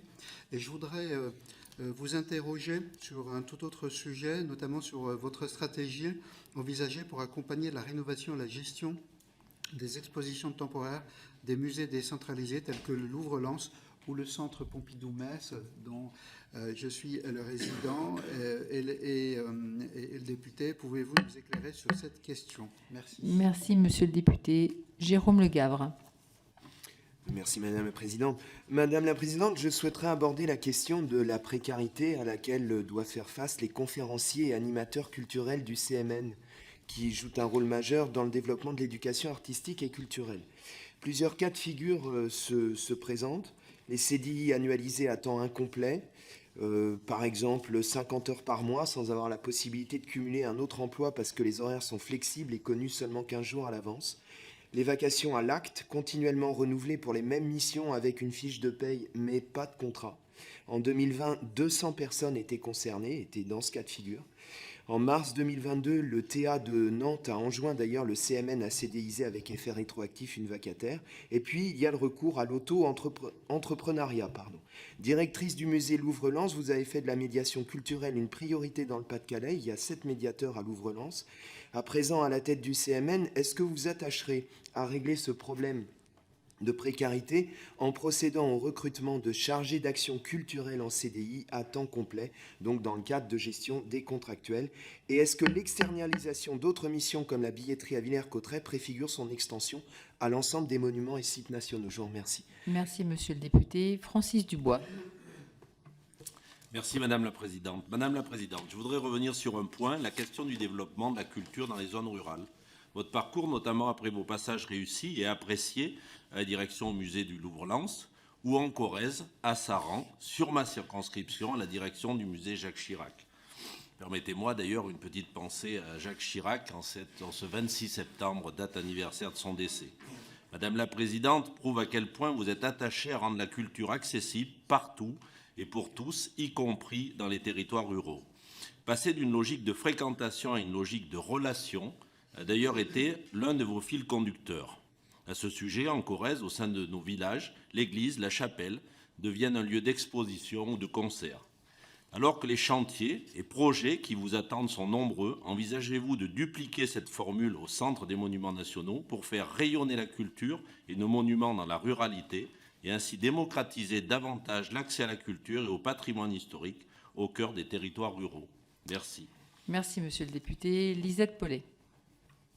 Merci Madame la Présidente. Madame la Présidente, les affiches publicitaires ne sont pas esthétiques et sont même très envahissantes. À Paris, de nombreuses bâches publicitaires, souvent géantes, recouvrent les monuments historiques. Il est vrai que l'argent généré finance les travaux de restauration, mais la France n'a-t-elle pas les moyens d'entretenir ces monuments sans passer par les multinationales?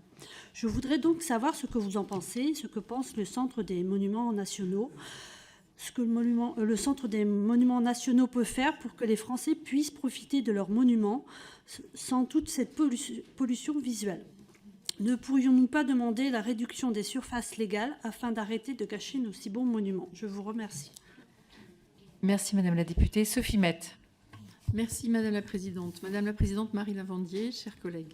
Cela a été dit, la Cité internationale de la langue française ouvrira le 19 octobre prochain. Après 4 années de chantier sous le pilotage du Centre des Monuments Nationaux, le château de Villers-Cotterêts s'apprête à renaître et en tant que membre de l'Assemblée parlementaire de la francophonie, j'en suis particulièrement ravie. Ce beau projet, ainsi que l'important budget de plus de 200 millions d'euros et qui a mobilisé quelques 600 compagnons, sont porteurs d'enjeux et d'espérance. En 2021, devant le Sénat, votre prédécesseur Philippe Bélaval évoquait l'objectif de 200 000 visiteurs par an. Maintenez-vous cet objectif? Des doutes ont été émis sur l'accessibilité et l'attrait de la cité. Comment vous assurez-vous de retombées locales du projet, de son attrait pour les populations les moins aisées et rurales? Savez-vous où en est l'hypothèse d'un hôtel dans les anciens bâtiments des logis? Je vous remercie. Merci, madame la députée. Stéphane Peu. Oui, merci madame la présidente, madame la présidente du Centre des Monuments Nationaux. Je suis député de la Seine-Saint-Denis et de Saint-Denis en particulier. Donc, je vais vous parler de la basilique, ça ne va pas vous étonner. Je suis souvent intervenu sur ce joyau, une des premières réalisations gothiques en France. Et puis, vous savez que l'essentiel des manifestations pour les Jeux Olympiques auront lieu au Stade de France ou à proximité, en tout cas, auront lieu en Seine-Saint-Denis. Donc, je vous pose, je me fais l'interprète des usagers et puis d'un certain nombre de personnes. On a deux problèmes. Alors, je sais que la DRAC est chargée des travaux, mais enfin, je voudrais attirer votre attention sur deux choses. En 2010, on a changé l'éclairage de la basilique à l'intérieur en passant des lampes incandescentes au LED, mais de très mauvaise qualité. Donc, ni le patrimoine intérieur de la basilique, ni même les gisants, puisque c'est la nécropole des rois de France, ne sont mis en valeur par la faiblesse du dispositif de lumière. Ce serait dommage qu'il en soit ainsi en 2024, au moment où on doit accueillir autant de monde, sachant que le public revient beaucoup à la basilique, au bénéfice notamment de la reconstruction de la flèche. Et enfin, dernière remarque, c'est la même chose sur l'accès aux personnes à mobilité réduite, qui est pas du tout conforme et pas du tout adapté. Voilà deux enjeux. Et j'ajoute que l'évêque me dit qu'en plus de ne pas mettre en valeur le patrimoine, cette lumière l'empêche de voir ses fidèles quand il fait la messe, ce qui est quand même assez embêtant, et ce qui n'était pas le cas auparavant. Merci, monsieur le député. Madame la présidente, vous avez la parole pour répondre à ces questions. Merci beaucoup. Écoutez, je dois dire que ça me fait toujours très, très chaud au cœur d'intervenir dans des enceintes habitées par des élus de la nation, mais aussi des élus locaux, et de voir cet attachement. Alors, je pense à Rambouillet, où nous avons dû remettre, malheureusement, de quelques semaines, mais l'inauguration d'un triple événement, vous le savez, monsieur le député, à la fois donc l'inauguration d'un parcours d'interprétation dans la laiterie, à la fois, je suis très fière de cette conjonction d'événements qui racontent justement des strates différentes de l'histoire du site, les appartements Napoléon rénovés, et puis l'étage Auriol restauré dans son état des années 40, avec 40-50, avec effectivement 40, avec effectivement du mobilier assez prodigieux qui va être rouvert donc au public grâce à un partenariat avec le Mobilier National. Évoquer aussi évidemment Saint-Denis, où j'étais, vous le savez peut-être, monsieur le député, il y a quelques jours, en compagnie de l'évêque d'ailleurs, et je vous prie de me croire qu'il m'a bien entendu évoquer cette question des LED. Alors il se trouve qu'elle ne nous incombe pas, vous connaissez la particularité justement de la gestion des cathédrales, avec là nous n'avons pas la maîtrise d'ouvrage, en fait c'est la DRAC, mais nous sommes en discussion avec eux, d'autant que, vous le savez, nous préparons justement pour les Jeux Olympiques une rénovation complète de la scénographie, du parcours des gisants, dans le cadre de laquelle, évidemment, nous avons tout intérêt à ce que la lumière soit plus satisfaisante qu'elle ne l'est. Je vous avoue que j'en ai été assez frappée encore il y a quelques jours, évidemment, ainsi que de la question de l'accessibilité qui est traitée sans grande élégance. Voilà.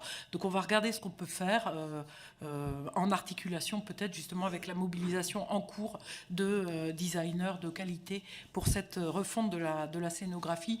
J'ajouterais peut-être sur Saint-Denis, justement, en illustration de ces démarches partenariales que j'appelle de mes voeux, vous le savez, un partenariat très fort du CMN avec l'ouverture au public du chantier pas de restauration, de restitution de la flèche, où nous avons fait des concessions majeures en termes d'ailleurs d'affectation des recettes, de façon à ce que le public puisse se retrouver dans un monument unique et dans une démarche unique. enfin, la Corrèze, monsieur le député, évidemment, cher à mon cœur, vous l'aurez compris, tous les endroits où j'ai eu la chance de passer et de vivre le son. La Corrèze avec effectivement une expérience qui répond à votre question, comment on fait avec un monument d'État qui plus est pour comment dire, animer, réactiver. Parfois, il n'y en a pas du tout besoin, et c'est immodeste de le dire comme ça, mais un territoire. Au musée du président Jacques Chirac, que vous avez eu la gentillesse de citer, le musée était un des principaux, un des seuls services publics qui restait, à part ceux de la mairie, sur le territoire. Et quand il a été prévu, quand il a été annoncé que le bureau de poste allait fermer, eh bien, effectivement, j'ai proposé, avec l'accord du département, qui était la tutelle de ce musée, qu'il puisse accueillir et même proposer le service postal. Donc nous avons fait la poste. Le président de la République, Jacques Chirac, nous donnait sa bibliothèque personnelle pour, pensions-nous, un centre de recherche. J'ai proposé que ça puisse être une bibliothèque de prêt, ouverte à tout le public local, etc., etc.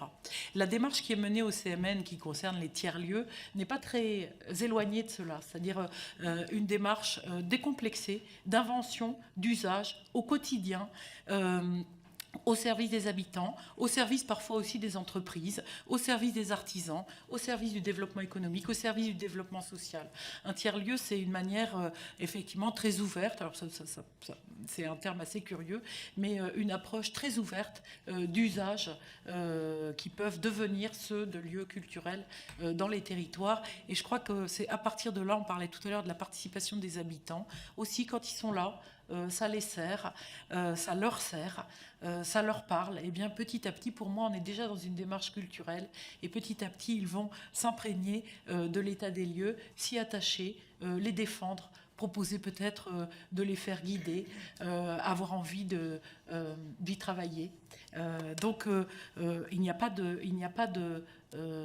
pour moi d'interdit dans la manière de penser à quoi ces sites patrimoniaux, on a quelques sites d'ailleurs, on ne l'a pas évoqué, qui ne sont pas ouverts au public, à quoi ils peuvent servir à des territoires, les faire rayonner, c'est, je pense à Mont-Dauphin par exemple, eh bien accueillir, accepter qu'il y ait même provoquer qu'il y ait je crois que ça s'appelle un myciculteur, n'est-ce pas? Enfin, un cultivateur de champignons, une entreprise de fromagerie aussi qui peut utiliser ces locaux militaires désaffectés pour affiner, par exemple, des fromages. C'est maintenir des monuments vivants. Et à mon avis, c'est une condition sine qua non pour que tout le monde ait envie de continuer à financer leur entretien.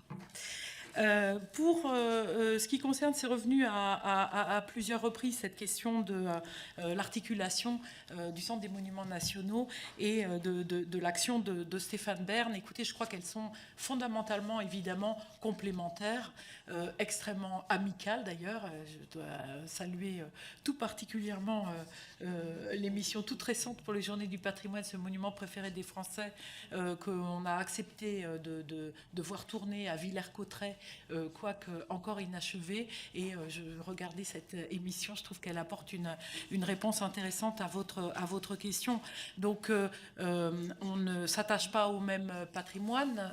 Le loto du patrimoine, vous le savez peut-être, ne peut pas bénéficier au monument du Centre des Monuments Nationaux, mais pour autant, il s'agit évidemment d'un combat ô combien commun sur lequel j'aimerais, je vous parlais tout à l'heure de l'idée peut-être de développer un média spécifique sur le patrimoine. Peut-être que dans ce contexte-là, on pourrait s'associer plus avant, quand évidemment à l'extension par le président de la République tout récemment à plus de 70% de réduction fiscale pour les donateurs qui se mobiliseraient pour la sauvegarde du patrimoine religieux. Je ne peux évidemment que m'en réjouir très grandement. En tout cas, nous serons mobilisables pour toutes ces causes et nous le sommes évidemment au quotidien. Sur la question des Jeux Olympiques, peut-être quelques mots. D'abord, la flamme va passer dans un certain nombre de nos monuments. la Villa Savoie, Villers-Cotterêts, le Mont-Saint-Michel, le Château d'If aussi. D'autre part, nous sommes en train de préparer une exposition sur le paralympisme, justement au Panthéon, que j'évoquais tout à l'heure dans sa position très très particulière au sein de notre réseau. Pour ce qui concerne la question de nos guides conférenciers, alors c'est une question évidemment toujours très délicate. Les guides conférenciers très souvent sont appelés à travailler sur demande en fait effectivement de groupes touristiques qui, et je le déplore, parfois n'habitent pas nos monuments de manière continue. Donc cette question d'un service discontinu, elle est toujours honnêtement assez compliquée à résoudre dans nos sites ouverts au public. Dans un certain nombre de cas, on peut trouver des solutions pérennes. Même à Lens, que vous citez avec beaucoup de gentillesse, c'est quelque chose que je n'avais pas réussi à stabiliser. Donc on avait un dispositif de contrat, c'est vrai, mais malgré tout, des interventions sur demande. Au Centre des Monuments Nationaux, comme d'ailleurs je l'avais fait au musée du Louvre-Lens, et je pense que c'est quelque chose d'assez notable, ces personnels ont été vraiment protégés par les établissements pendant la crise. Pour autant, les solutions restent assez compliquées à trouver de manière stabilisée, à temps plein, en l'occurrence. Je suis évidemment attentive à ce qu'on trouve des solutions sécurisées, des solutions qui engagent l'établissement, mais c'est vrai que c'est difficile de le faire au-delà de nos besoins. Pour ce qui concerne le modèle retenu pour Villers-Cotterêts, effectivement, on a un dispositif qui fait que l'accueil, la sécurité, un certain nombre de questions d'entretien technique vont être externalisées. Puisque vous me demandez mon avis, ce n'est pas un modèle qu'effectivement j'appelle de mes voeux à voir se développer au sein du Centre des Monuments Nationaux. Pour finir, peut-être rappeler la réalité dans laquelle s'inscrit un établissement public comme celui que je préside, qui est celle du plafond d'emploi. Et vous savez que nous n'avons pas de façon simple le levier sur ce sujet-là. Pour autant, alors on attend une dernière confirmation d'un second arbitrage pour le personnel de Villers-Cotterêts, mais pour autant, le plafond d'emploi du Centre des Monuments Nationaux a évolué et va évoluer de manière très significative avec l'ouverture au public de Villers-Cotterêts. Je vous propose de m'arrêter, Madame la Présidente, s'il doit y avoir un dernier round, sinon je vais répondre sur la question des affiches. Affichages. Il n'y aura pas de dernière ronde, donc vous allez répondre sur la question des affiches. Alors j'y vais. Alors sur cette question des affiches publicitaires très disgracieuses. D'abord, pour être très clair, effectivement, sur un projet comme celui de l'Hôtel de la Marine, vous le savez, le Centre des Monuments Nationaux a été entendu dans sa proposition de reprise de l'Hôtel de la Marine sur la base d'un projet économique, c'est vrai, extrêmement particulier, mais qui permettait de mobiliser le moins possible le contribuable, ce qui est évidemment un souhait, je pense, de nous tous. Dans le contexte de ce montage financier, et dans le contexte de ce chantier, effectivement, il y a eu une bâche sur l'hôtel de la Marine pendant la durée du chantier. Enfin, il y en a eu plusieurs qui ont rapporté au projet des sommes de l'ordre de 20 millions d'euros, ce qui est quand même, je pense, voilà, il faut préciser ce que ça veut dire. Ce sont des sommes très importantes que derrière, effectivement, nous ne demandons pas à l'État ni aux contribuables. Pour autant, je suis à titre personnel toujours très gênée par des bâches à caractère purement publicitaire. Alors souvent, j'avoue que je ne me rappelle plus de celle de l'hôtel de la Marine, souvent on demande au moins une évocation du monument sous une forme graphique, etc., qui viennent parfois cohabiter avec des motifs publicitaires. Très honnêtement, je pense que ça devrait être absolument systématique. Je pense qu'aussi on devrait systématiquement demander aux entreprises qui procèdent à de l'affichage sur nos monuments de réfléchir à des propositions qui permettent de ne pas occulter l'identité de ce monument. Et je pense qu'on pourrait avoir des solutions très créatives, très originales, très stimulantes, qui serviraient aussi bien le publicitaire que le monument et le public. Donc ça, c'est une conviction personnelle que j'ai hâte de pouvoir expérimenter. Pourquoi j'ai hâte de pouvoir l'expérimenter? Parce que c'est pas très souvent, en fait, qu'au Centre des monuments nationaux, on a des bâches. On le fait uniquement dans le cadre de travaux et dans un certain nombre de cas, on se refuse totalement à le faire pour des raisons parfaitement symboliques, en particulier au Panthéon. Au Panthéon, il n'y a jamais eu et il n'y aura pas de bâche publicitaire. Il y a pu y avoir des interventions d'artistes, ce n'est pas la même chose, mais il n'y a pas de bâche publicitaire sur ce monument-là pour des raisons symboliques et politiques. Dernière chose, du coup, peut-être sur l'objectif de 200 000 visiteurs que mon prédécesseur a évoqué sur Villers-Cotterêts. Écoutez, c'est très compliqué d'ouvrir un établissement neuf dans un territoire qui n'en accueillait pas précédemment. J'ai vécu ça au musée du Louvre-Lens où le conseil régional, en l'occurrence, avait lancé un chiffre de l'ordre du demi-million, parce que c'est un beau chiffre. Et puis, il faut dire que c'était le chiffre aussi qui correspondait à la totalité de la fréquentation du stade Bollaert pour les matchs de championnat. Et donc, l'idée, c'était un demi-million Bollaert, un demi-million le Louvre-Lens, 1 million de visiteurs et d'utilisateurs pour refonder, relancer un territoire en difficulté comme il l'était à l'époque. Il faut se fier, et c'est compliqué encore une fois à Villers-Cotterêts, sur un certain nombre de fréquentations de monuments environnants. On a le château de Pierrefonds qui n'est pas très loin, qui est un lieu magnifique, qui est un lieu qui n'a pas fait l'objet de rénovation, en tout cas fondamentale récente. On vient de conduire des travaux importants dans le cadre du plan de relance. Il faut savoir que le château de Pierrefonds accueille, accrochez-vous, 160 000 visiteurs par an. Donc c'est assez extraordinaire. J'espère qu'on arrivera d'abord à développer des projets sur Pierrefonds pour aller plus loin et effectivement à capter encore plus de public. Du coup, cet objectif de 200 000 visiteurs, oui, de toute façon, je l'assume. Et comme à Lens, je m'acharnerai à ce qu'on l'atteigne. À Lens, ça a été facile la première année. Ensuite, il a fallu presque 10 ans pour y revenir. Vous connaissez la courbe en général d'un monument. Les premières années, on y arrivera. Ensuite, il va falloir s'accrocher. Mais c'est vrai que le travail du développement de la Cité internationale de la langue française, elle commence le 19 octobre, quand elle va ouvrir au public sur la base du travail exceptionnel qui a été fait depuis 5 ans.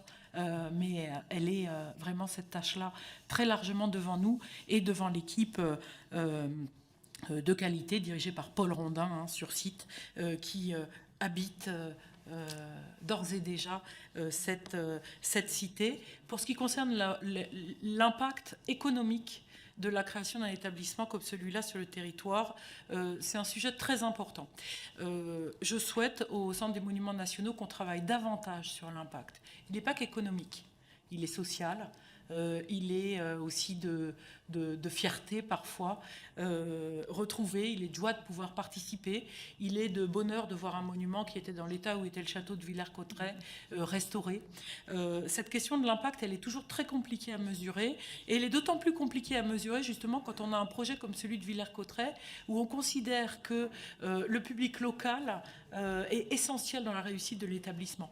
Vous savez que les économistes s'attachent dans le calcul d'impact économique systématiquement à calculer même pas ce qui vient d'ailleurs du site, mais le public extra-régional. Donc là, évidemment, on va être sur une segmentation de public où, il est vrai, je vais chercher à appliquer un certain nombre des recettes que j'ai appliquées à Lens. Ce n'est pas des recettes, c'est des convictions. Moi, j'ai la conviction que si on sait travailler avec les gens, on a des réservoirs de public, de proximité absolument considérables. Alors évidemment, Villers-Cotterêts est moins peuplé que le bassin minier du Nord-Pas-de-Calais. C'est une situation qui est complètement différente. Mais pour autant, cette question du calcul de l'impact, elle sera particulièrement soignée sur ce site. J'ajouterais que ça a déjà commencé. La ville, c'est déjà largement, c'est pas assez dit, elle est magnifique cette ville. Elle a été très largement rénovée depuis quelques années déjà que le château engage sa mue et sa renaissance. Merci Madame la Présidente d'avoir répondu à toutes ces questions, de nous avoir fait vivre le CMN, parce que c'est effectivement, comme vous le disiez, un établissement méconnu, et de nous avoir fait vivre le patrimoine et l'histoire, j'ai envie de dire notre histoire, et au plus proche des territoires. Donc voilà, on voit en vous quelqu'un de passionné, mais pas que, aussi de la compétence. Et vous nous avez parlé de nombreuses choses, et je pense que vous aurez l'occasion de revenir devant notre commission. Et moi, je dis à demain à mes collègues pour 9h30, où nous nous retrouvons autour de Monsieur Guillaume Gélé, le président de France Université, pour un premier bilan de la rentrée universitaire. Merci.